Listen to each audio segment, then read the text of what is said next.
예, 오늘 뉴스탑10은 바로 여기부터입니다. 3위와 5위가 나왔습니다.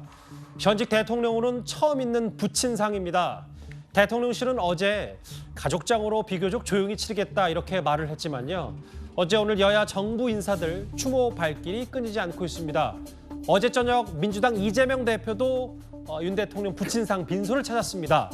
그런데 이런 일이 하나 있었습니다.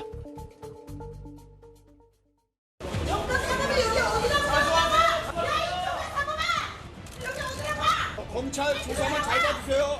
대통령님께 지금 어떤 좀 위로의 말씀 드리는 상황을 부탁드리겠습니다. 차 오는데 좀 비켜주시고요. 그리고 조문 오셨으니까 뭐 위로의 말씀 이런 것들 전하셨을 것 같은데. 자, 이제 그만. 장애는 아닌 것 같은데. 장애는 아닌 것 같은데. 장애는 아닌 것 같은데.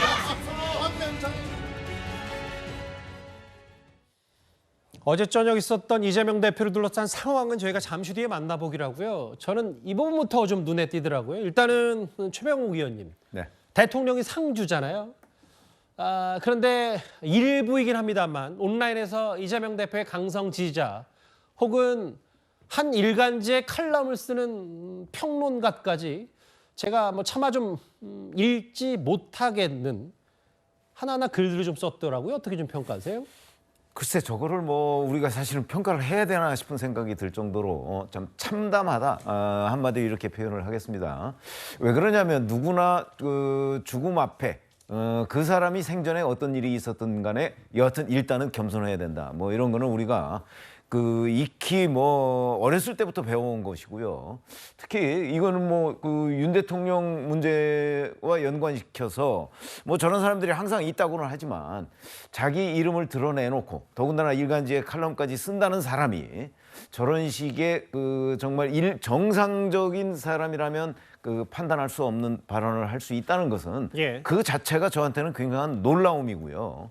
저런 부분에 관한 일반 국민들, 일반 정서에 아주 호된 이런 비판이 있어야 되겠다. 그렇게 생각을 합니다. 참담하다. 그 윤석 대변인님 이런 것 같아요. 아주 일부 혹은 뭐 이념적으로 좀 치우친 데 온라인을 통해서 저희가 그것만 발췌해서 보도하는 게 전혀 아니고 사실은 기사화된 것도 많고 실제로 위근우 씨라는 한 칼럼니스트는 글쎄요 뭐 이런 글들 썼고 이런 비판될 것까지 댓글이 달렸기 때문에 지금의 안타까운 정치 풍토가 다 반영된 건 아닌가 뭐 이런 생각도 좀 들고요. 그렇습니다. 제가 볼 때는 그 여야, 이 진보 보수 이 진영 대결이 거의 최정점에 달한 상황이 아닌가 생각합니다. 대통령 선거도 굉장히 박빙의 차이로 결과가 갈렸고 그동안에 수차례 여러 선거들의 결과를 보면은 그 양쪽의 그 대립 상황을 그대로 보여주는 수치들이 나오지 않습니까?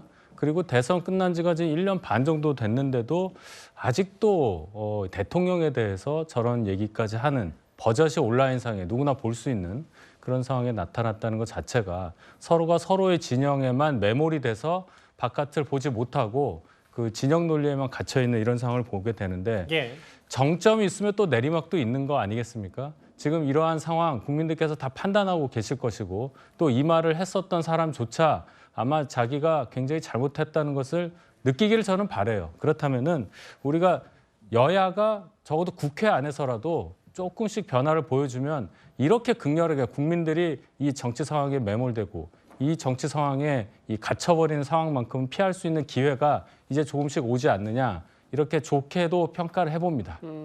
아마 뭐 이런 글들 내기는 나는 윤 대통령 비판했는데 왜 아버지가 돌아가셨냐 뭐 이런 뜻을 애둘러서 표현한 겁니까?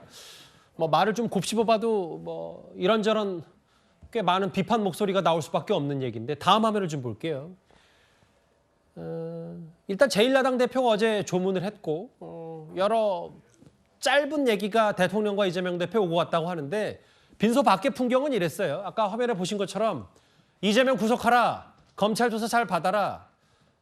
아무리 봐도 안면식 장애는 아닌 것 같은데 최근에 이제 고 김문기 처장 관련 공직선거 위반 재판에서 나왔던 얘기들 좀 이승훈 변호사도 어떻게 판단하셨어요? 저는 좀 정치와 정치인들이 조롱받는 이 시기가 굉장히 안타깝다고 생각하고요. 대통령에게 부친상이기 때문에 대통령에게도 예우를 더 각별히 해야 되겠습니다만 그것을 조문원 야당 대표에게도 굉장히 신중하고 예우를 해줄 필요성이 있거든요. 그런데 그 극성 유튜버들이 조문원 야당 대표에게 뭐 수사받으라, 뭐 검찰이나 가라, 뭐 이런 취지의 이런 모욕적인 발언들을 많이 하고 있고 또 안면인식 장애냐 이런 말까지 하고 있기 때문에 저는 참 정치가 조롱받는 시기다. 그리고 이러한 것들을 극복해 나가야 되는데 대통령께서도 8.15 광복절 연설문에서 자꾸 반국가 세력을 외치면서 마치 야당을 지목하는 것으로 보여지고 있고 이것들이 또 국민들에게는 일부 국민에게는 충격적인 모습으로 보여지고 있거든요. 그래서 점점 더 국민들이 절반으로 나뉘어서 서로를 비방하고 조롱하는 시기로 가고 있기 때문에 저는 윤석열 대통령이 부친상이 끝나면 뭐 기대는 하지 않습니다만 국민들의 통합을 위해서 조금 노력하는 모습을 정말 조금이나마 좀 보여줬으면 좋겠다 이런 생각이 들고요. 그것이 또 올바른 길이 아닌가 싶습니다. 제가 짤막하게 문제 제기를 하고 싶은데 자 이재명 대표한테 저런 얘기를 하면 그게 왜 보수 유튜버죠? 저는 그 말에 이의를 제기하고 싶어요. 지금 누군지 아나요? 근데 왜 이재명 대표한테 뭐 가서 안면인식 장애 아닌 것 같은데 뭐 이런 얘기를 하면 전부 다 보수 유튜버 이렇게 나오거든요. 기사화가 그렇게 됩니까? 기사화가 그렇게 되고 있어요 현재. 앞으로도 뭐 그럴 수도 있는데 좀 한번 좀 확인해보고 뭐 저게 저런 사람들이 어떤 유튜버인지 정말 유튜버인지 아니면 뭐 다른 어떤 사람들인지 뭐 이런 것들을 좀 확인하고 기사를 써줬으면 좋겠다 이렇게 생각합니다. 저희도 잠깐 자막에 보수 유튜버라고 나가긴 했는데 그냥 그럼 단순히 일반적인 유튜버라고 하고 왜냐하면 유튜버는 대략 제가 아니, 어떤 현장에 들었을 때 유튜버인지는 잘 맞다고 모르겠어요, 하더라고요. 저도. 예, 뭐 보수 진보 이것도 칼로 딱 자르듯이 나눌 수는 없는데 안면인식 장애는 아닌 것 같다. 저 목소리가 어제 그 빈소 앞에서 좀 많이 울려 퍼졌거든요. 15분 정도 조문을 했습니다. 이재명 대표. 윤 대통령은 바쁘신데 찾아주셔서 고맙다라고 했고 대통령과 대화할 시간 없이 조문만 했다라는 게 지금 민주당 지도부의 얘기인데 어제 저녁 풍경을 저희가 시작에 한번 잠시 담아봤습니다. 그러면 대통령의 부친상 누가 조문을 다녀갔는지 화면을 저희가 모아봤습니다.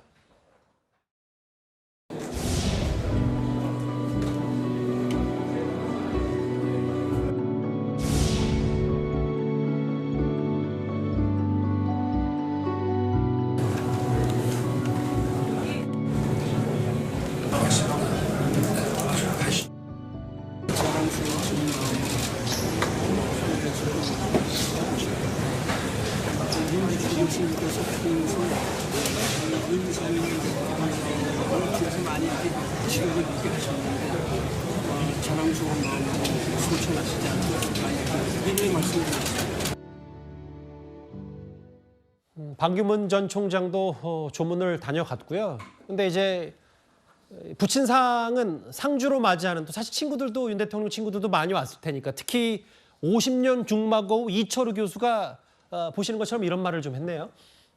이철우 교수와 윤 대통령은 뭐 중마고, 관포지교, 뭐 절친 이런 표현이 적절한 그런 관계죠.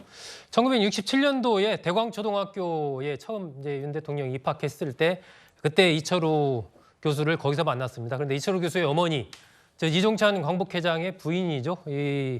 이분이 이제 그 당시에도 윤 대통령이 좀 몸집이 있었나 봅니다. 반면에 이철우 교수는 좀 몸집이 좀 약한 그런 거여서 윤 대통령한테 우리 철우 좀 잘 좀 보살펴줘라 이렇게 얘기한 것이 이제 두 사람의 만남의 시작입니다. 그때부터 시작해서 서울대법대 동기이기도 하고 또 윤 대통령이 정치에 입문하는 과정에서 이철우 교수가 많은 조언도 하고 또 그 이후에도 이 각계 전문가들을 연결하는 중간에 허브 역할을 이철우 교수가 많이 하면서 두 사람의 관계가 단순한 친구 관계를 넘어서서 정치적으로도 굉장히 밀접한 관계로까지 연결되는 그러한 관계였기 때문에 아마 또 남다른 조문의 의미가 있지 않나 싶고 윤 대통령은 일단 조문은 이철우 교수에게 아버님이 좀 백수까지는 좀 하셔야 되지 않냐, 99세까지는 좀 사셔야 되지 않냐, 이종찬 광복회장을 얘기를 하는 거죠. 그런 얘기를 했고 이철우 교수는 윤 대통령이 상주로서 좀 이렇게 내색을 하지 않고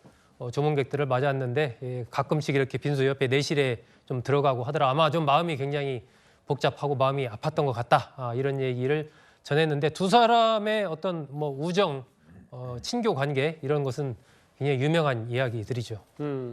저때 화면 기억이 나고요.